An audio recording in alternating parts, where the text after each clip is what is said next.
Los Angeles, early 1970s. The ballroom glowed under blinding spotlights, cameras clicking like gunfire from every corner. The room was a battlefield disguised in tuxedos and gowns, half the crowd leaning forward with reverence, the other half smirking, whispering of a king who belonged to another decade. To them, Woodstock had rewritten the rules, protests had birthed new voices, and Elvis Presley was nothing more than a relic polished for display. And then he entered. The murmur fractured, cheers colliding with chuckles, respect colliding with mockery. Some rose instinctively to honor him, while others scribbled notes, sharpening pens for ridicule. The air itself felt poisoned, alive with judgment. Elvis walked through it all without flinching.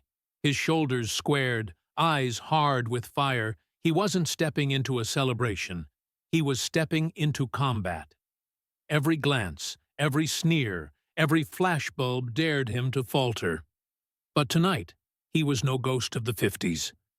He was a fighter walking into the ring, carrying not gloves, but a voice, and the unshakable will to prove he was still very much alive.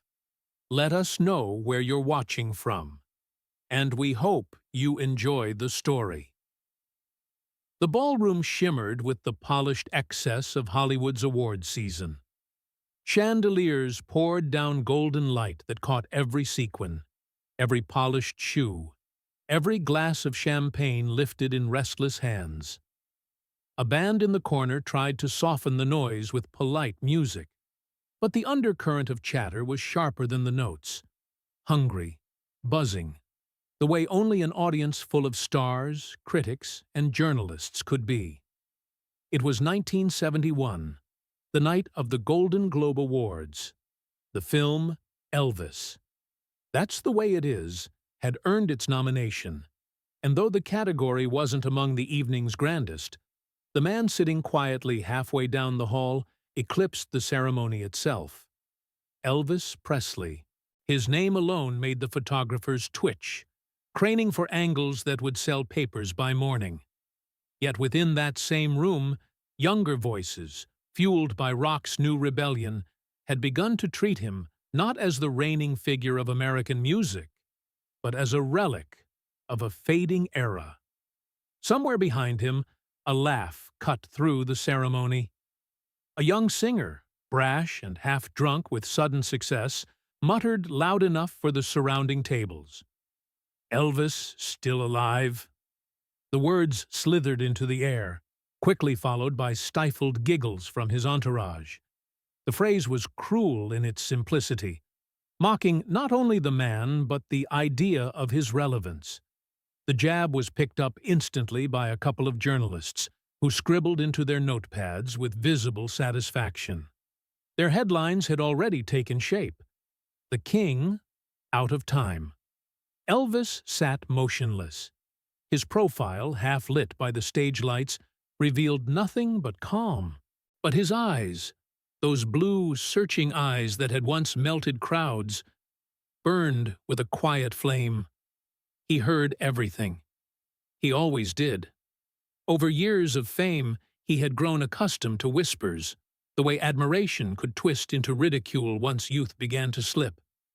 Yet something in that smirk, that deliberate cruelty, struck deeper than the ordinary sting of gossip. On stage, the host shuffled through the evening's script with the practiced grin of a television performer. Then, with a flicker of mischief, he glanced toward the seated star. And, speaking of shining stars, he quipped, "I think no one in this room owns as many rhinestones as Mr. Presley himself." The hall erupted in laughter. It was not the kind of laughter that warmed. It was sharp, mocking, the kind that leaves bruises beneath the skin. The camera operators, sniffing drama, turned their lenses toward Elvis, eager to capture his reaction. Across the room, Priscilla Presley stiffened in her seat. Her jaw tightened, and her gaze locked onto the host with quiet fury. She knew what the audience was doing. This wasn't gentle ribbing. It was a public diminishment, a reminder to the world that the man beside her, once untouchable, was now expected to bow before newer idols. But Elvis did not bow. He sat still, hands resting lightly on his knees, posture upright, face unreadable. His silence was not weakness. It carried weight. For those who watched closely, that calm became more unsettling than any angry retort. His stillness was defiance in its purest form, the refusal to be shaken in front of those who longed to see him falter. Inside, however, there was turbulence. He felt the sting of betrayal, not from strangers, but from the culture he had helped shape. He remembered the sweat-drenched nights in tiny southern clubs, the long drives across state lines with little more than hope in the tank, the way his hips once made the world gasp. Those memories did not fade. They were carved into him, proof that he had given everything to the music. And now, as he sat in a hall filled with laughter at his expense, he felt the old wound reopen. The cost of daring to change the world was that one day the world might laugh at you for it. The award was announced and his name was called. The applause that followed was polite, not thunderous. A few stood, clapping with restraint, as though unsure whether to honor him or to measure the irony of a king receiving a crown that many had already stripped away in their minds. He walked to the stage, his figure tall and deliberate, every step measured. But the sting did not end there. When the applause faded, the host leaned into the microphone with a grin that didn't reach his eyes. "Well, Elvis, I suppose this proves you're still around after all." The room tittered again. For a second, the ceremony felt less like a celebration and more like a trial. And then something shifted. Elvis stopped halfway across the stage, turned slightly, and looked out over the audience. The laughter stumbled. It wasn't what he said, because he said nothing at all, but the gaze itself. It was not the look of a has-been. It was the look of a man who carried storms behind his eyes. Silence spread like a wave, rippling through the tables. Cameras zoomed in, eager to catch what would follow. Priscilla's hand tightened on her glass. A whisper ran through the back rows. The audience had expected the punchline of a joke, the awkward smile of a fading celebrity trying to laugh along. Instead, Elvis Presley, still, steady, unreadable, rose against their expectations. The tension crackled in the air, fragile and dangerous, as though the night itself teetered on the edge of something unexpected. He reached the microphone at last. The host, suddenly uneasy, stepped aside. Elvis placed the trophy in his hand, but did not retreat to his seat. The audience leaned forward, sensing what no one had planned. And just like that, the moment of humiliation turned into the beginning of something no one in the room would forget. The microphone stood in front of him like a threshold. He had not been scheduled to speak. The program had no space for an Elvis Presley monologue. He knew it. The producers knew it. Even the audience knew it. Yet when he placed the award down and rested his hand on the stand, something in the atmosphere shifted. The whispers died. The air turned heavy, as if the walls themselves leaned forward to listen. His voice began low, calm, without theatrics. "I've been called a lot of things in my life," he said, the drawl of Memphis still there, unpolished by Hollywood polish. "But I'd rather be laughed at for trying than applauded for quitting." The words hung there like smoke, slow to disperse. For a long heartbeat, the crowd didn't know whether to clap or laugh. Some froze, mid-smile, realizing that this wasn't a rehearsed quip, but something raw, something too naked to dismiss. The cameras swung toward the front rows, hunting for reactions. A critic who had been scribbling furiously in his notebook paused, pen trembling. His face betrayed a flicker of doubt. doubt that maybe the headline he'd prepared was already obsolete. Elvis let the silence stretch. He had learned long ago the power of pause, the way a breath could become louder than a shout. Then he continued, his tone steady, deliberate. Music's never been about who wins and who loses. It's not a contest. It's not a costume. It's truth. And if a man can stand up here, still giving everything he has, then maybe there's something left worth listening to.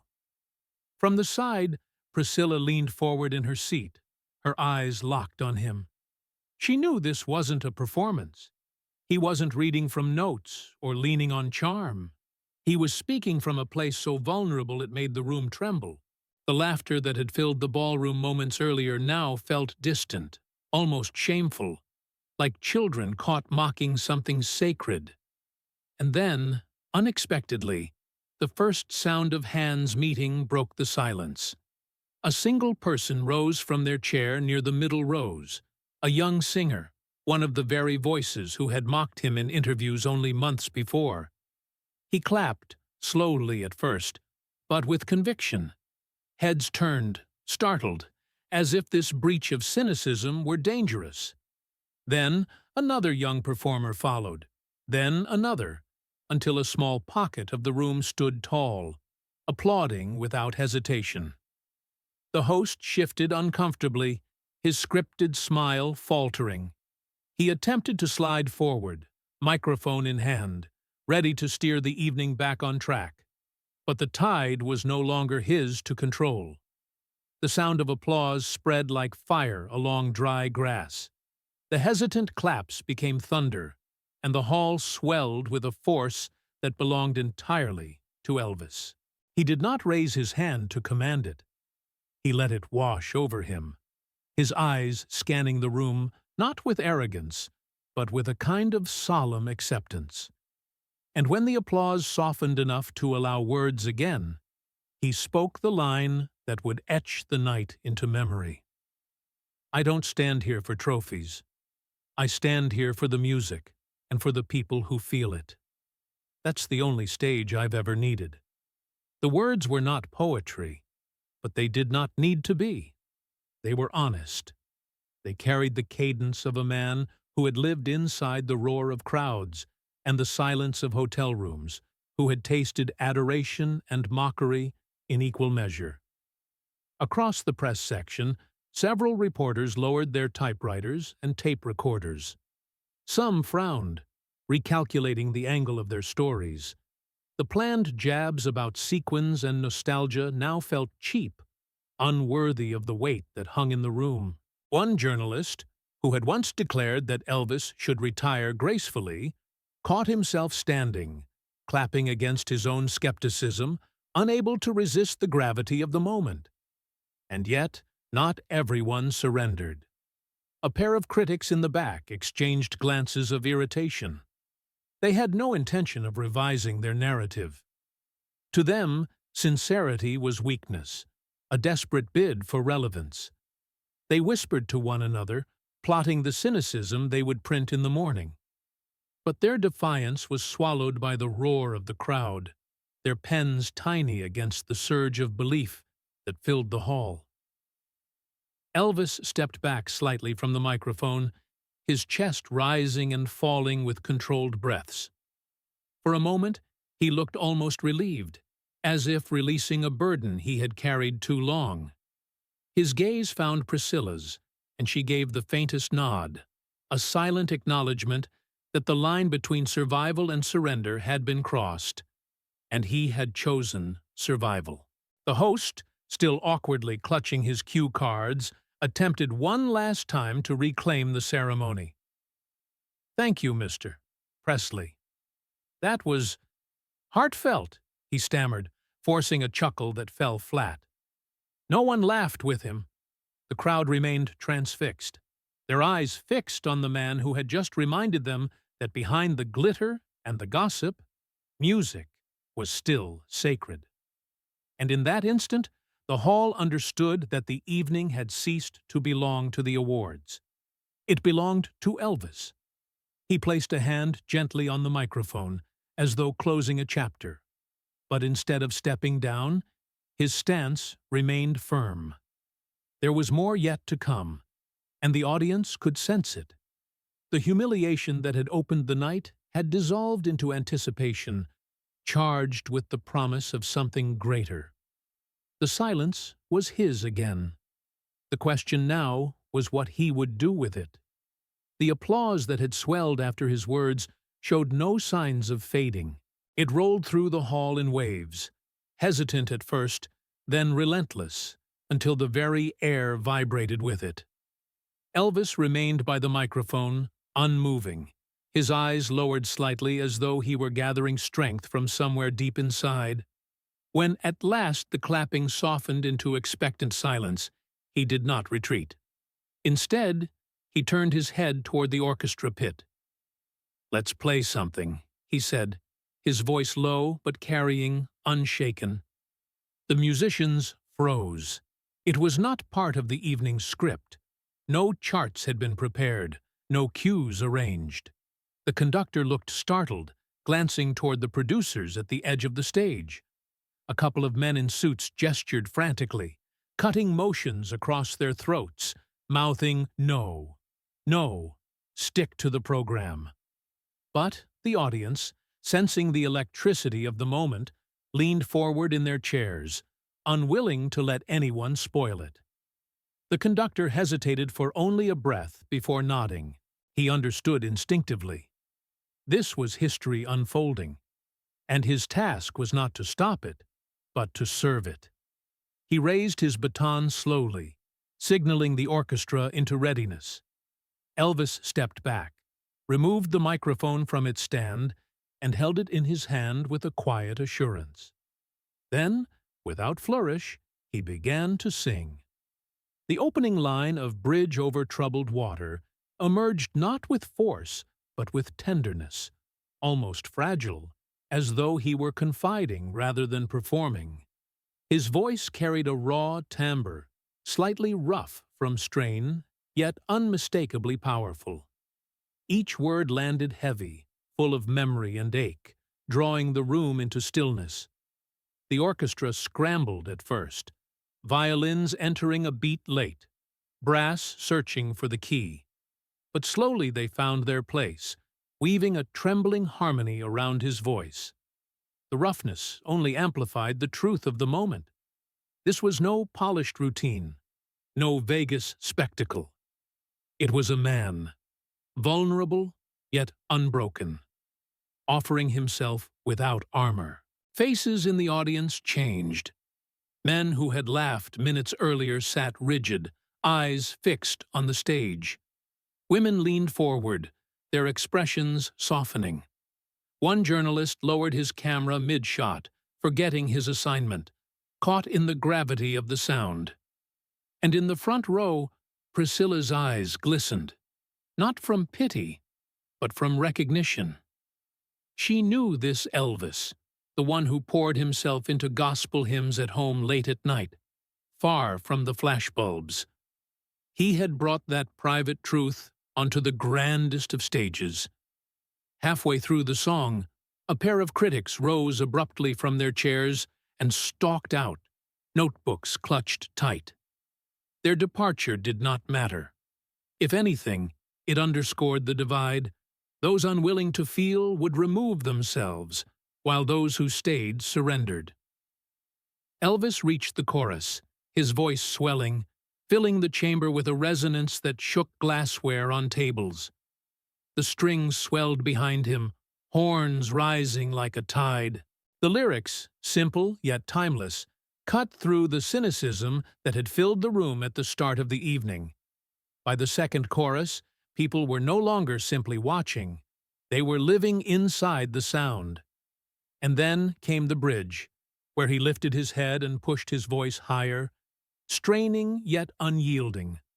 In that moment, the years fell away. He was not a fading icon, or a man mocked for sequins. He was the force that had once rattled an entire generation, the storm that blurred the line between sacred and profane. The hall sat breathless, transfixed. When the final note drifted into silence, no one dared move. For a second, the room was wrapped in pure stillness, the kind that follows a prayer. And then it happened. The eruption. Applause burst like thunder, rising to a roar that dwarfed anything the ceremony had planned. People leapt to their feet. Some shouted his name. Others simply clapped until their palms reddened. The ovation rolled on and on, longer than the performance itself, a storm of release and awe. Elvis lowered the microphone slowly, bowing his head. Sweat glistened along his temples, his chest heaving from the effort. But there was no smile of triumph, no gesture of victory. He accepted the response with quiet gravity, as though the ovation belonged not to him, but to the truth he had carried into the room. Behind the curtain, producers argued in frantic whispers. Some worried about contractual fines for derailing the program. Others realized that what had just happened would become the headline of the night, eclipsing every award. None of their panic reached the audience. Out there, the only reality was the image of a man reclaiming his dignity through song. When the applause finally softened enough for the host to return, he looked pale, his forced grin trembling. He muttered something about a special treat and tried to guide the evening back to its schedule. But it was too late. Everyone in the room knew that the ceremony had been rewritten. Elvis replaced the microphone, gave a slight nod toward the orchestra, and stepped back from the spotlight. The roar followed him, echoing in the rafters long after he disappeared into the wings. For those who had witnessed it, the memory would never fade. The laughter that had filled the hall earlier now seemed like a dream. All that remained was the echo of a voice that had refused to die, a voice that, against all expectation, had turned humiliation into transcendence. The moment he stepped away from the stage, the roar of the crowd muffled into a low hum behind him. The heavy velvet curtains swallowed the light, leaving only the dim glow of corridor bulbs and the smell of sweat, dust, and cosmetics. The noise of the hall still rattled faintly through the walls, but backstage the air was thick with disbelief. Elvis pulled a handkerchief from his pocket and pressed it against his brow. The fabric came away damp. His chest rose and fell steadily, not from nerves, but from the effort he had poured into the song. He wasn't grinning, nor was he shaken. He looked almost serene, as if he had just walked out of a storm into quiet ground. Journalists who had been huddled near the wings scrambled forward, their faces flushed. Only 20 minutes earlier, many of them had been drafting mocking copy, headlines about sequins and fading fame.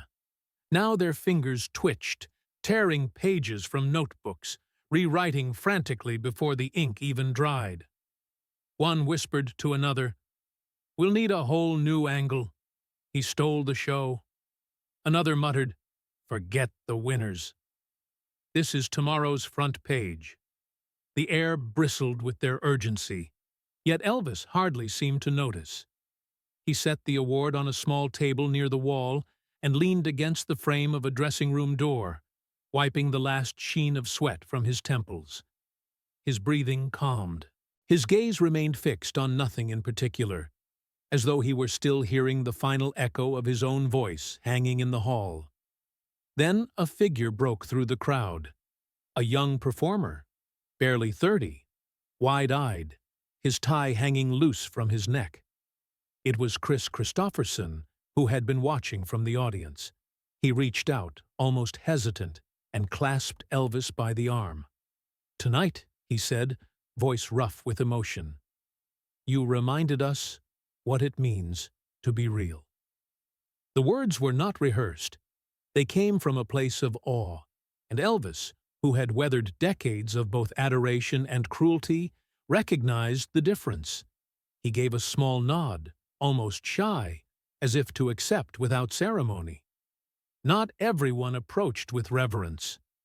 From the far side, One of the older critics shuffled forward. He had been loudest in his dismissal before the ceremony, declaring in print that Elvis was nothing more than a glittering echo of the '50s. Now, his hand extended awkwardly, palm open for a handshake. His smile strained, desperate to be part of the moment he had tried to destroy. Before Elvis could answer, Priscilla stepped in. She had followed him backstage quietly, her eyes burning with unspoken fury at the earlier ridicule. She planted herself between Elvis and the critic, her voice calm but edged with steel. "You don't get to do that now." The man faltered, hand still in the air, his face paling as he realized his gesture had been dismissed in front of peers. He retreated without another word, swallowed by the crowd. An organizer in a tuxedo, flushed and sweating, rushed over to Elvis with panic in his voice. "That performance! None of it was cleared with the network. Sponsors could fine us for breaking the program. You weren't supposed to—" He cut himself short when he noticed Elvis staring at him silently. There was no anger in that look, only exhaustion mixed with quiet authority. The organizer backed away, muttering something about handling it later. In a corner, two producers argued in sharp whispers. One insisted the broadcast had been derailed. The other countered that the moment was pure gold, the kind of lightning that ratings executives dream about. Their bickering underscored the truth. The entire machinery of the ceremony had been hijacked by a single man with a microphone. Elvis took no part in their debates. He reached for a glass of water, drank slowly, and set it down with deliberate care. He had no need to explain himself. The stage had spoken for him. As the excitement surged, someone mentioned the after-party, the grand banquet prepared in his honor. Photographers were already stationed there, waiting to capture shots of celebrities laughing over champagne. Invitations had been pressed into the hands of every notable guest. But when asked if he would attend, Elvis shook his head. "Not tonight." His voice was soft but final. Instead, he requested his car. The men around him exchanged confused glances. To turn away from the banquet was to turn away from publicity, from the very machinery that had sustained his fame for decades. But Elvis was unmoved. The glamour of chandeliers and gossip had no pull on him in that moment. What he wanted was not celebration, but distance. Within the hour, he was gone, slipping out of the back of the venue into the cool night, the roar of the city pressing faintly against the glass of the limousine. The award sat forgotten on the seat beside him, gleaming faintly in the dark. He stared out the window as Los Angeles lights blurred past, his reflection looking older than his years, yet steadier than ever.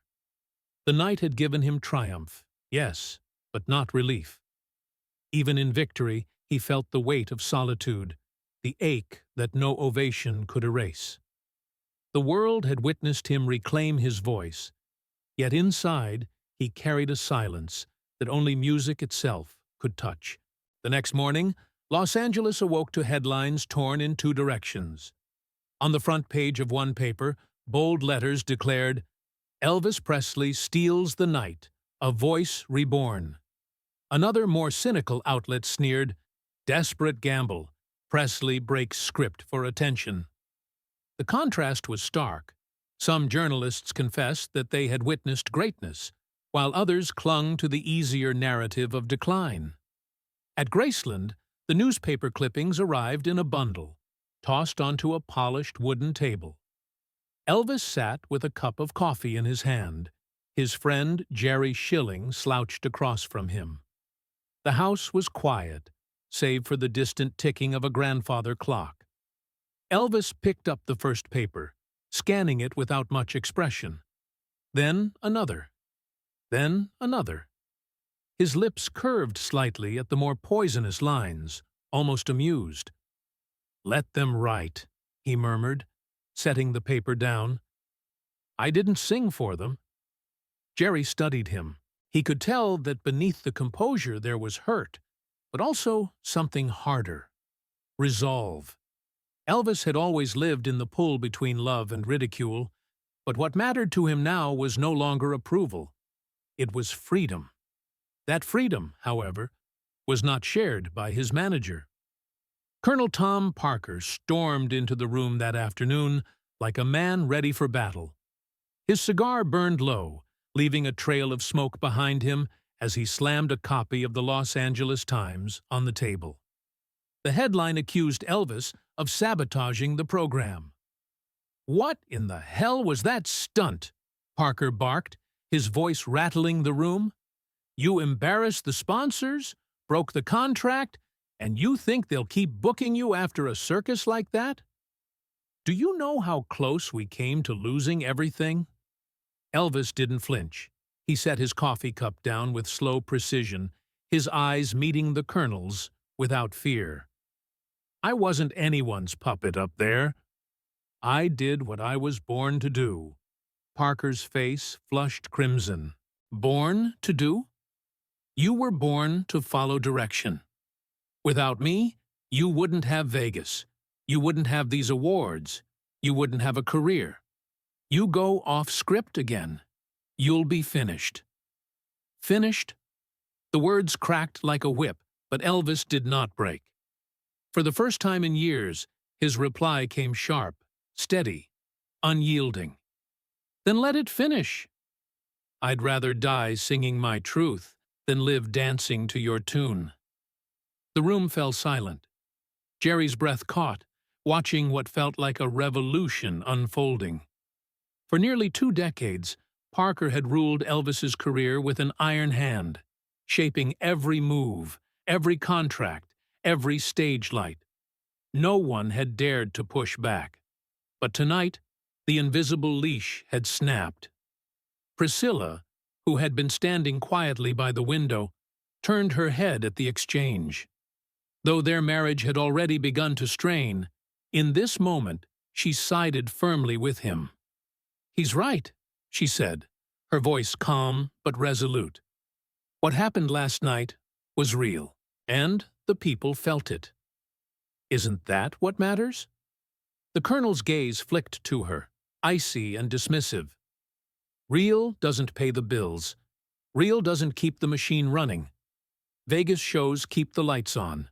Television specials keep the checks rolling. You think sincerity fills stadiums?" But Elvis was already standing, pacing slowly across the room, his voice rising with each step. Music filled them before Vegas ever did. Before contracts, before sequins, before all your damn deals. People didn't come for a circus. They came for a man with a guitar who made them feel alive. Parker stared at him as though seeing him for the first time, a man he could no longer control with threats. The silence stretched between them, thick with years of unspoken tension. Finally, the Colonel jabbed a finger in the air.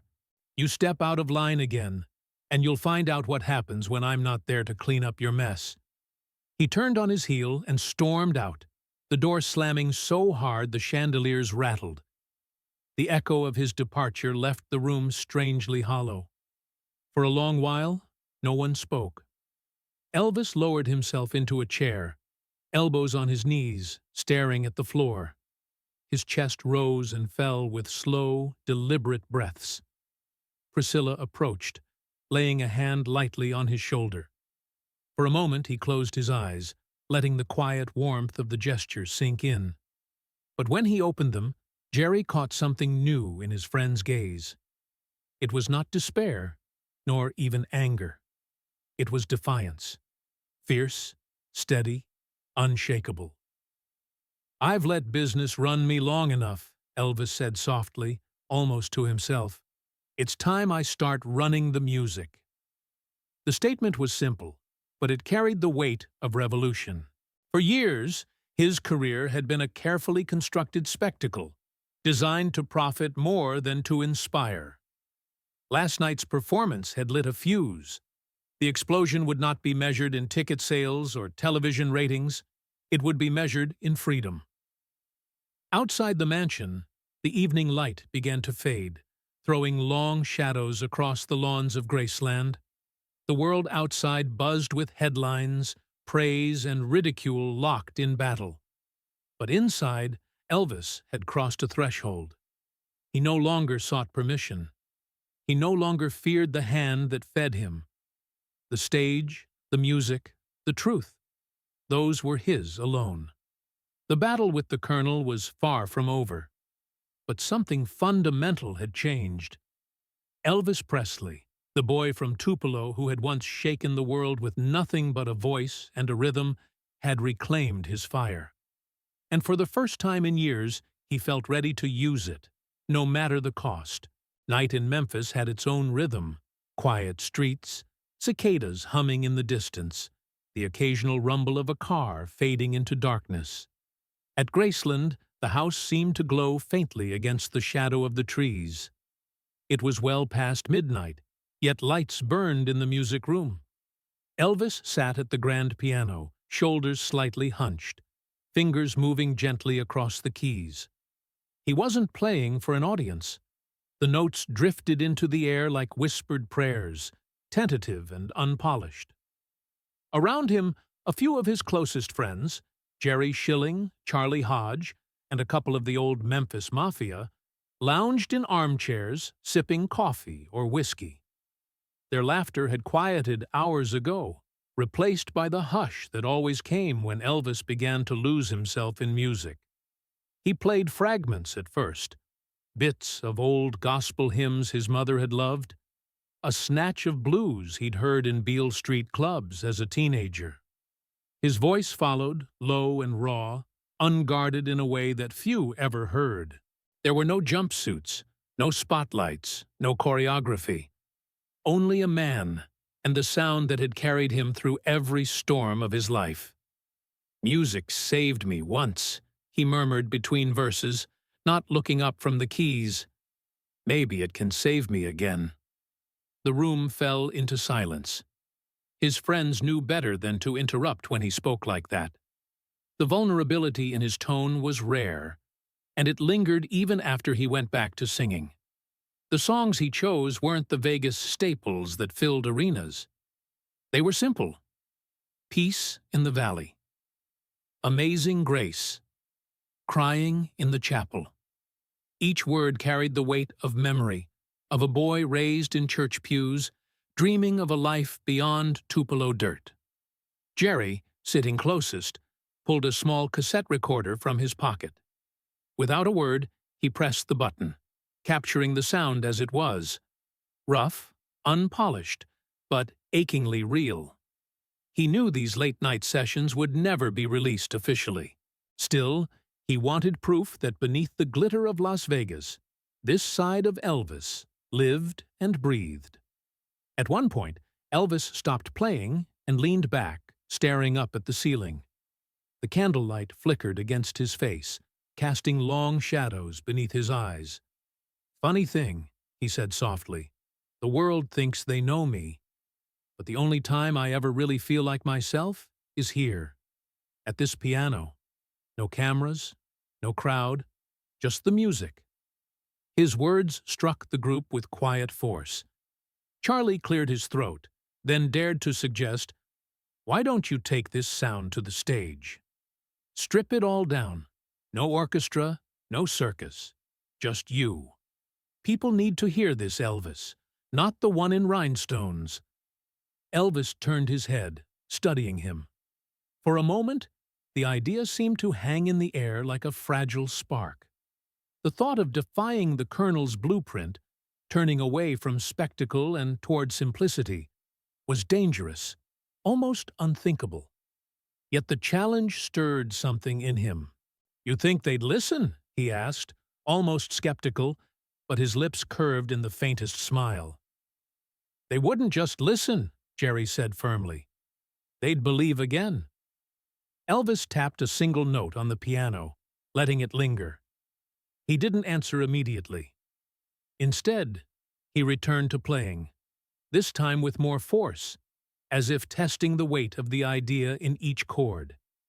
The sound filled the room, swelling into a rough gospel groove that made his friends nod their heads and tap their feet.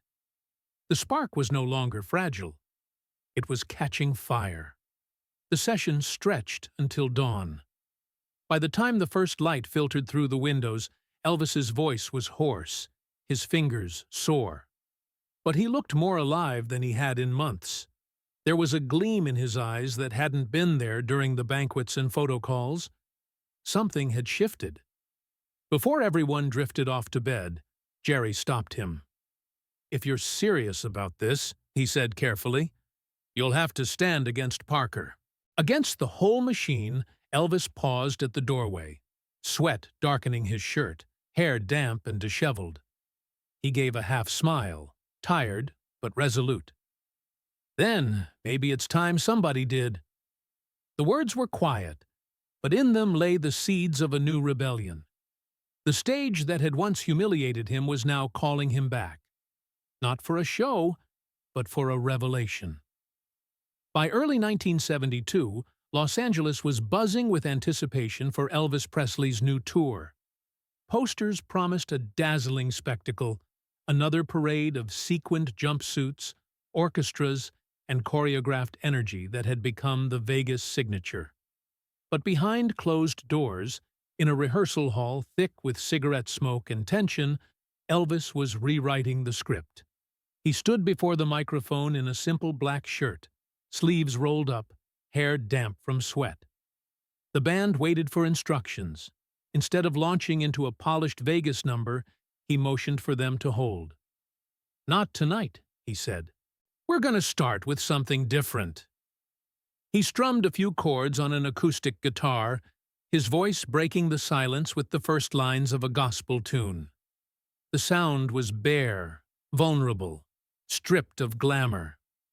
The brass players exchanged uneasy glances. The backing singers shifted in their seats. This wasn't the Elvis show they had been hired to deliver. One musician muttered under his breath, "This isn't Vegas. This is church." A few laughed nervously. Elvis stopped playing and looked up, eyes narrowing. He let the silence stretch until every whisper died. Then he set the guitar aside, stepped to the center of the room, and began to sing "Peace in the Valley," without accompaniment. His voice filled the hall, unguarded, trembling with sincerity. Each note landed heavy, like confession and conviction braided together. When he finished, the room was still. No one dared joke again. Even the skeptics lowered their eyes. The air carried a weight that no brass fanfare could imitate. But outside the rehearsal walls, resistance brewed. The promoters were furious when they heard about the shift in tone. Sponsors demanded guarantees: glitter, hits, spectacle. "Audiences don't pay to see a man sing hymns," one executive told Colonel Parker. "They want fireworks." Parker seized on this fear, cornering Elvis in his hotel suite one evening. "You're gambling everything," he snapped, pacing the carpet. "We've got contracts worth millions. These people expect a show, not a sermon. If you walk out there without the suit, without the lights, you're finished." Elvis leaned against the piano in the corner, arms folded, voice steady. "I'm not finished if I'm honest." "I'm finished if I keep lying." The colonel puffed hard on his cigar, the smoke thick around him. His tone turned sharp, almost desperate. "You think people want honesty? They want a show, Elvis. You give them less, they'll tear you apart." For a moment, Elvis said nothing. Then he lowered his head and whispered, "Then let them tear me apart. But I'm not going out there to be something I'm not." The words chilled the room. Parker realized he was losing control, yet he could not stop the momentum. The man he had once shaped like clay had hardened into stone.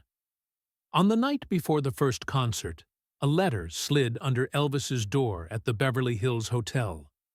The paper was cheap, the words scrawled in ink. "If you fail tomorrow, It will be the end of you." Whether it came from a bitter critic or a disillusioned fan, no one knew. But the threat mirrored the tension already hanging in the air. Jerry Schilling found Elvis holding the note, staring at it in silence. "You gonna let that rattle you?" Jerry asked carefully. Elvis folded the paper and tucked it into his jacket pocket. "No," he said quietly. "I've been stared down by worse than ink on a page." He paused, then added, "If tomorrow is the end, then at least it'll be mine." The rehearsal that night stretched long into the early hours. Elvis worked the band hard, switching between stripped-down gospel pieces and the familiar rock numbers. He wasn't abandoning the hits, he was reshaping them, stripping away the polish until they sounded raw again. "It's gotta feel real," he told them. "Not Vegas, not Hollywood." Real some doubted. Some even whispered about walking. But others caught the fire in his voice, the gravity in his insistence. Slowly, the room began to shift. By midnight, even the skeptics were leaning into the music, pulled along by the conviction of the man at the microphone. As dawn crept through the blinds, Elvis sat alone at the edge of the stage, guitar resting across his lap. His friends drifted off one by one, leaving him in the hush of the empty hall. He strummed quietly, humming fragments of old gospel lines. His face was tired, but his eyes held a steady flame. The risk was real. The contracts, the sponsors, the critics, everything could collapse if he failed. But for the first time in years, the fear didn't outweigh the calling. He no longer craved safety. He craved truth. And tomorrow, truth would be tested in front of thousands. The auditorium buzzed like a hive before the strike of a storm. It was the opening night of Elvis Presley's new tour, and the air was thick with expectation, though not all of it kind. Critics occupied the first rows, pens poised like weapons, ready to record every flaw. Sponsors filled the boxes above, nervous about their investment. Fans crowded the back, clutching ticket stubs like relics, whispering about what the king might deliver tonight. Behind the curtain, Elvis stood alone for a moment, his hand resting on the microphone stand. His black suit was simple, tailored but stark, devoid of sequins or rhinestones. It was not what anyone had expected. He heard the restless chatter of the crowd, felt the skeptical eyes pressing through the walls. For a brief instant, the silence before his entrance felt suffocating. He closed his eyes, drew in a deep breath, and stepped forward. The spotlight hit him, and a murmur rippled through the hall. Where the audience had braced for a spectacle, they were met with austerity. No cape, no glitter, no carnival. Just a man. The murmurs grew. Confusion, disbelief, even a few laughs. But Elvis didn't flinch. He raised the microphone and let his voice cut through the noise. He began with a gospel song, not a hit single, not a safe crowd-pleaser. His choice was deliberate, defiant. The first notes trembled slightly, not from weakness, but from the rawness of his approach. No lush arrangements, no wall of sound, just a melody carried on conviction. The room froze. People weren't sure whether to clap or cringe. Halfway through the song, a single figure rose in the audience. A woman in the middle rows stood, hands clasped together, and began to applaud. The sound was solitary at first, awkward in the vast hall. But then another rose, then another. Soon a pocket of the crowd was standing, clapping in rhythm, their voices rising in shouts of encouragement. The wave spread like fire, breaking through the skepticism. The critics in the front row shifted uncomfortably, their pens hesitating mid-sentence. Their columns had been pre-written in their minds. The king stumbles. An outdated act. The circus without glitter. But now, faced with the sight of an audience moved not by nostalgia, but by sincerity. Their confidence faltered. Elvis pressed on.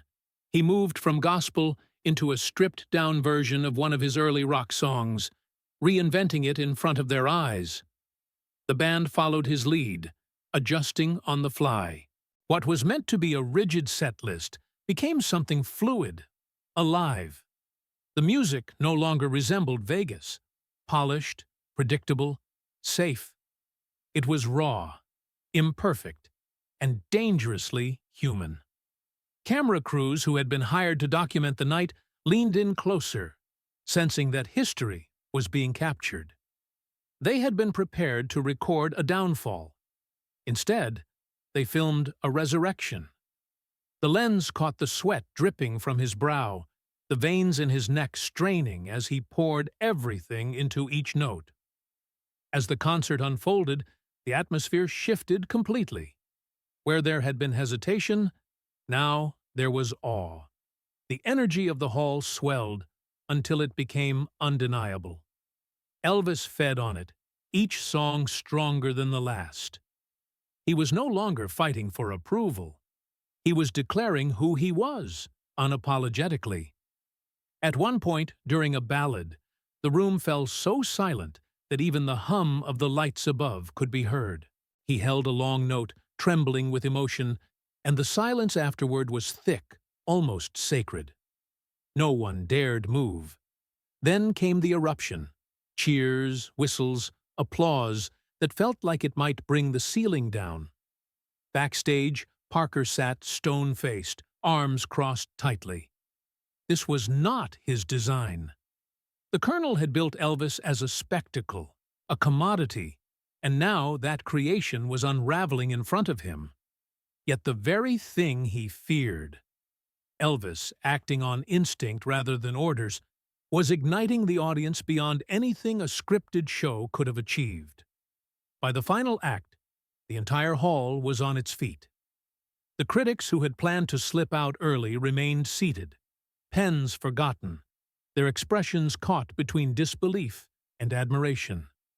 The fans screamed his name, reaching toward the stage as though trying to touch a piece of something eternal. Elvis looked out over the sea of faces, the standing ovation swelling like thunder. He saw tears in eyes, both young and old. Strangers who had walked into the hall skeptical and were leaving transformed. He did not smile in triumph. Instead, he nodded once, a gesture of gratitude more than victory. The concert ended not with pyrotechnics or elaborate bows, but with quiet dignity. Elvis lowered the microphone, offered a soft, "Thank you," and walked off into the shadows. The roar followed him, echoing long after he was gone. It was not just a performance, it was a reckoning. The man who had been mocked as outdated had stood stripped of glamour, armed with nothing but truth, and he had won. The ovation did not fade. Even as the lights brightened and ushers began guiding people toward the exits, the sound of clapping and shouting rolled on like a tide that refused to retreat. Elvis lingered in the wings, listening. He had finished the concert, yet the energy from the hall surged through the walls, as if demanding more. For a long moment, he stood still, sweat dripping down his neck, his black suit clinging to his back. His body ached from the effort, his throat raw. But in his eyes there was a glimmer, a steady flame lit by something far deeper than applause. Instead of escaping to the dressing room, he turned and walked back on stage. The roar exploded again, louder than before, rising until the ceiling seemed to shake. This time, Elvis did not stand at the microphone. He stepped down from the stage itself, moving slowly into the crowd. Security guards froze, unsure whether to intervene, but the audience parted instinctively, as though witnessing a ritual. In the third row, a little girl sat on her father's lap so she could see above the adults around her. She clutched a small program in her hands, eyes wide with wonder. Elvis approached, crouched down, and gently pressed his white handkerchief into her tiny hands. She looked at it as though he had handed her a crown. Cameras flashed, capturing the moment in stark light. That single gesture would become the photograph of the tour, reproduced in newspapers across the country, a symbol not of glittering stardom, but of humanity. By the time he climbed back onto the stage, the hall had erupted into chaos.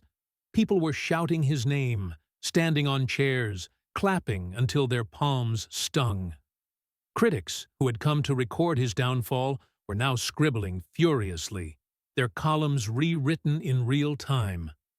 Not an entertainer. A force of nature. In the shadows of the wings, Colonel Parker sat rigid, his jaw tight. He looked older suddenly, as though years had dropped on him all at once. For decades he had controlled the machine, shaping every performance into spectacle, every choice into business. But tonight, the machine had been broken. He knew it. For the first time, Elvis had acted without permission, and the world had embraced it.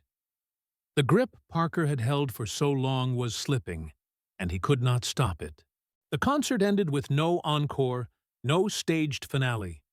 Elvis simply bowed his head once, whispered, "Thank you," and left the stage. Yet the applause carried on long after he vanished, echoing in the rafters as though unwilling to let him go. Later that night, while the city buzzed with headlines, Elvis did not attend any celebrations. There were parties waiting, rooms full of champagne and cameras, agents and promoters eager to bask in his triumph. He declined them all. Instead, he boarded his plane back to Memphis, landing quietly in the early hours of the morning. At Graceland, the house was dark. He walked through the halls alone, the only sound the soft creak of the wooden floors beneath his boots. The trophy from the awards show sat forgotten on a side table. He passed it without a glance and went straight to the piano in the music room. Sitting down, he let his fingers wander across the keys. The notes were quiet, hesitant, not meant for anyone but himself. The ovations, the cameras, the thunder of thousands, none of it mattered here. This was where he felt alive. He played a gospel hymn, his voice little more than a whisper, carrying through the empty rooms. When Jerry later asked him what he thought of the night, Elvis shook his head. "It wasn't a comeback," he said softly. "It was me finally being myself." Those words spread among his friends, carried quietly from one to another until they became legend. The press called it a resurrection, a return to form, the rebirth of the king. But to Elvis, it was something simpler, something purer. He hadn't returned. He had arrived, at last, as the man he truly was. In the weeks that followed, young musicians who had once mocked him reached out, asking to play, to learn, to share a stage. For them, he was no longer just a figure from the past, but a living testament to the power of authenticity. They wanted to stand beside him, to feel that flame up close. History would remember that night not as an awards show or a tour date, but as a turning point. The moment when humiliation was turned inside out, when mockery gave way to awe. A night when a man stripped of costumes and spectacle revealed that the force inside him was never about glitter. It was about truth. And long after the applause had faded, long after the critics had published their reluctant praises, long after the city had gone to sleep, Elvis Presley sat alone at his piano in Memphis. The world called him a legend, but in that quiet hour, he was simply a man with a song, finally free.